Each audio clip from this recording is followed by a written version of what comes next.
Mr. Brandon has been known to be a breakdancer. So what I think the general term is b-boys or That's right. breakers, right? So how long have you been breakdancing? I started in my 10th grade year of high school, so that's about 13 years now. So All right, everyone doing the math, you know how old Mr. Brandon is. 13 years, that's pretty cool. So, but it's been like active though, right? Like, have you been into performances and I've done everything in the book. So I've competed, I've done big stage performances, I've done small performances in the streets. I've done everything that has been done in breakdancing. So nice? So, Mr. Brandon knows it all. But what do you enjoy most about it? What's the joy that comes out of it? the joy is doing something incredible that you didn't think that you can do. I like to do a lot of tricks, what we call power moves. It's my specialty. It's when you do the big explosive moves. Hmm. So those are my favorite things to do. Is it like does it take time for you to get to that level, like to do those moves? Mm, if if I had more mentors, it would take shorter time. But yeah, sometimes a move could take a couple years. Mm, There's certain moves I've been working on for 5 years, 10 years. There's some moves I'm still working on now. So it just depends on how difficult the move is. right, right. Just like any other sport, the harder it is to do something, that takes more time for you to practice. That's right. Yeah. Practice is key. Something I tell my daughter all the time. Just practice. And then was that to say practice makes perfect, but I don't know, like that's a new coin term now. Practice makes better, not perfect. It's a little bit opposite of Bruce Lee, that's for sure. Then you Yeah. say something like, um, "I'd rather practice one move 1,000 times than to practice 1,000 moves," something like that. Mhm. We do the opposite. We do a bunch of moves Yeah, yeah. versus mastering one thing. Kind of you want to add that variety because breakdance is a bit of a expression of like a self-expression through dance still, and the more in the repertoire, better your routine would be.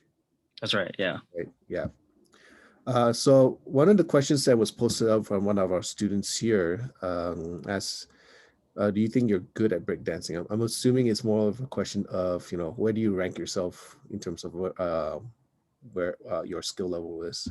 I see. I would rank myself a little bit above average, but I wouldn't rank myself as a pro because the pros usually go to bigger events. They get sponsored by Monster or Red Bull. So I haven't reached that point yet, nor do I really want to, but I am better than your average dancer for sure. Cool, cool. This one's a little off script, but I kind of do want to ask this. So let's say if like we have students who are interested in doing breakdancing, what's some of the tips you can give to them, like to start off?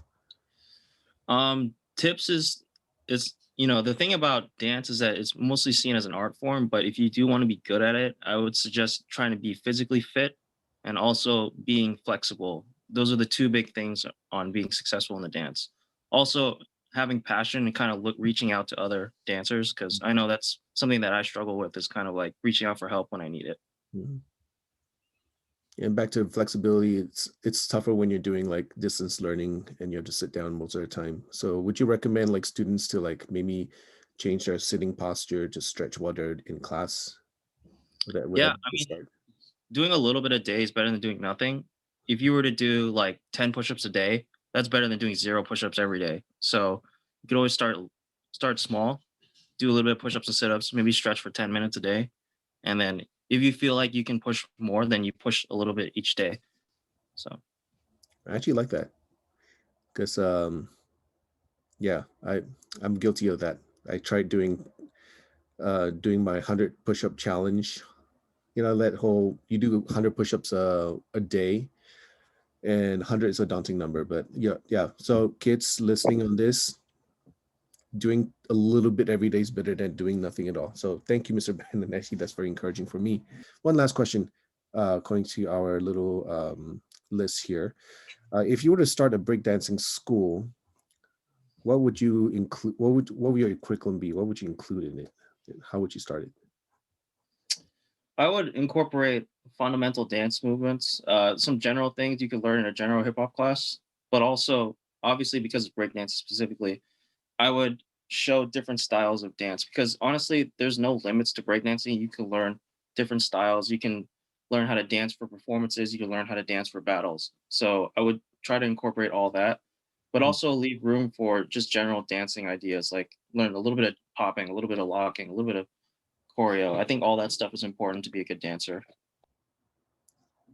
Is that maybe a pipe dream to you down the line to start a breakdancing school? That would be something really fun to do. I think it would be, but there would have to be a demand. Like there would have to be a bunch of students who are willing to learn outside of the school. So and who'd be willing to pay for it.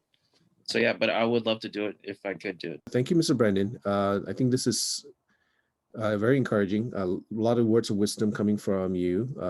Not just doing a little bit here and there. So hopefully, students and parents get see a different side of you to learn a little bit from you. You know, you're no you've been growing each day. You've been making a big impact in a lot of students here. So I really want to thank you so much for giving us some of your time.